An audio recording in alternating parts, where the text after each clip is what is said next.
Hola, esto es Anametrics, el canal donde los supuestos fallan y vamos a hablar acerca del concepto de estacionariedad, que prácticamente es uno de los temas más relevantes en el análisis de las series de tiempo, porque esto permite garantizar ciertas condiciones para que los modelos que nosotros hagamos o implementemos pues estén correctamente definidos y no caigamos en problemas de malas especificaciones o de malas estimaciones, sobre todo esa parte.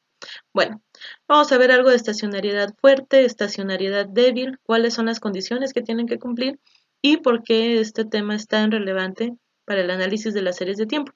Y bueno, lo que vamos a hacer es definir un proceso estrictamente o fuertemente estacionario. Entonces, vamos a suponer que, que nosotros tenemos una variable aleatoria. Una variable aleatoria, ustedes considérenla como si estuvieran analizando el precio de los instrumentos financieros que hemos estado revisando. Por ejemplo, si yo tomo un periodo de tiempo de, no sé, de la acción de Cemex de 2018 a lo que va de 2020, pues entonces yo puedo considerar que esa muestra es una muestra aleatoria o que es una serie de variables aleatorias siempre y cuando cumplan con algunas condiciones.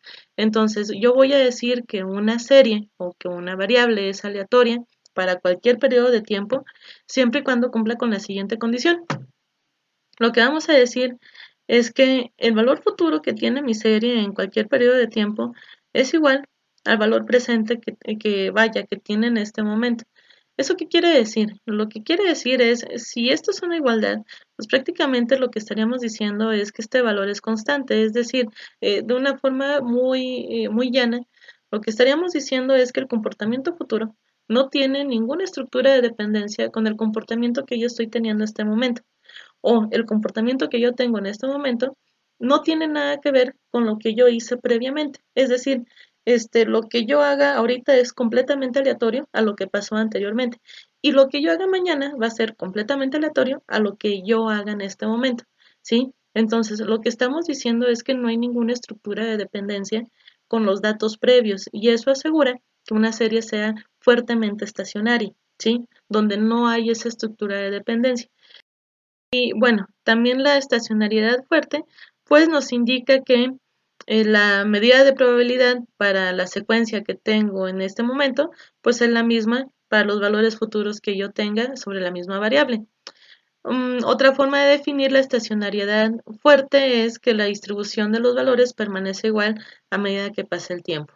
Entonces, prácticamente lo que estamos diciendo con la estacionariedad fuerte es que mi variable es completamente aleatoria, no hay ninguna estructura de dependencia con el pasado y entonces el valor futuro pues es igual al valor presente, es decir, es igual a cero, es una variable aleatoria. Cuando nosotros hablamos de variables aleatorias o de procesos fuertemente estacionarios, también se les conocen como procesos estocásticos. Y bueno, ¿qué pasaría si no podemos cumplir con la estacionariedad en el sentido fuerte? Y es que, vamos a pensarlo, puede ser que sea un poco difícil porque por lo general las acciones o las cosas o las acciones, me refiero a las acciones que nosotros hacemos como seres humanos, por ejemplo, pues sí se ven fuertemente influenciadas por lo que ha pasado previamente. Y lo que vamos a hacer el día de mañana, pues también tiene influencia en lo que estamos haciendo en este momento. Y algo muy similar pasa con las series de tiempo. Entonces, al menos lo que nosotros tenemos que garantizar es que se cumpla la estacionariedad débil en nuestras series. Cumpliendo nosotros con estos elementos, entonces sí podemos hablar después de implementar los modelos para hacer pronósticos y para hacer análisis. Entonces, una serie débilmente estacionaria o de covarianza estacionaria, que es también como se le conoce, no es tan popular este término, pero pues finalmente es otra forma de llamarlo, va a cumplir con los siguientes supuestos. Vamos a decir que el valor esperado de mi variable va a ser igual a μ o es igual a una constante. O otra forma de decirlo es que el valor esperado es igual a cero.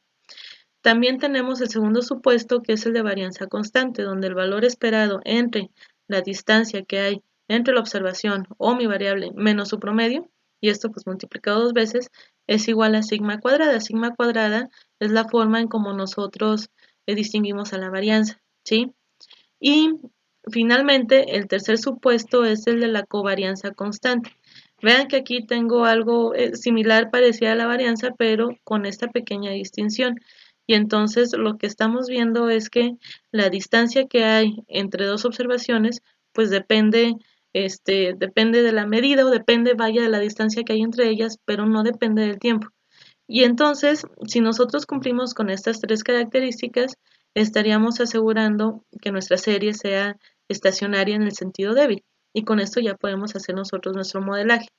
Bueno, les había comentado el supuesto de el valor esperado que sea igual a mu, eso también en otros libros lo van a encontrar como el valor esperado de y de t es igual a cero, en ambos casos es algo pues lo mismo.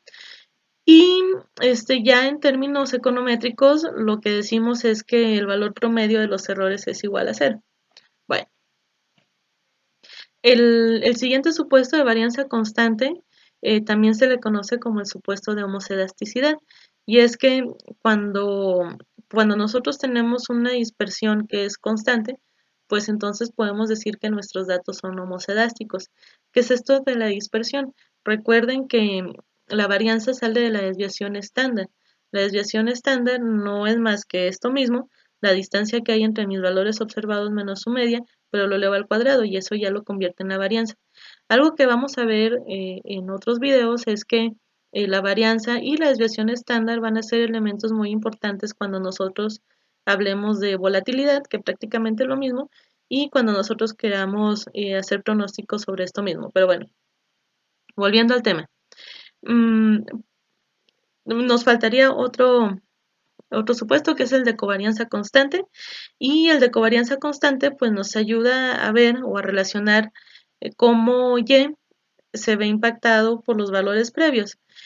Prácticamente si lo que estamos diciendo es que la covarianza depende de la distancia que hay entre las observaciones y no del tiempo, en teoría, y como estamos asumiendo que hay media cero y varianza constante, pues la covarianza entre el periodo actual y el periodo anterior o hace 10 periodos o hace 20 periodos, pues debe de ser la misma distancia. Y otra forma en como nosotros vemos la covarianza o como tradicionalmente le decimos es cuando vemos la correlación que hay entre los errores. Pero bueno, pues igual esto también ya lo veremos más implementado en un modelo econométrico. Y finalmente, ¿por qué es tan importante todo este choro de la estacionariedad de nuestras series de tiempo? Primero, si no las cumplimos, pues seguramente vamos a tener problemas de estimación. Y entre los problemas de estimación, además de que vamos a tener problemas de sesgo, de asimetría, pues lo que va a pasar es que al no garantizar las condiciones de estacionariedad, vamos a caer en regresiones espurias. Y la otra es, si la serie no es estacionaria, caemos en el problema de que la distribución pueda cambiar de un tiempo a otro. Y pues recuerden que al final, bueno, esto puede pasar, por supuesto, pero pues por lo general todas las pruebas que nosotros hacemos en econometría se basan sobre una sola distribución, que es la normal. Y también veremos que lo más normal es que nada se distribuya así. Pero el asunto es que si nosotros queremos empezar a hacer el tratamiento de estas series de tiempo, pues sí tenemos que garantizar que al menos la serie sea débilmente estacionaria. Y pues para que esto todavía quede más claro, los invito a que vean el video de caminatas aleatorias y ruido blanco, en donde se ve cómo se comporta una serie estacionaria, cómo se comporta una serie no estacionaria y qué es lo que se hace para corregir la serie. Así que muchas gracias, esto fue Anametrics.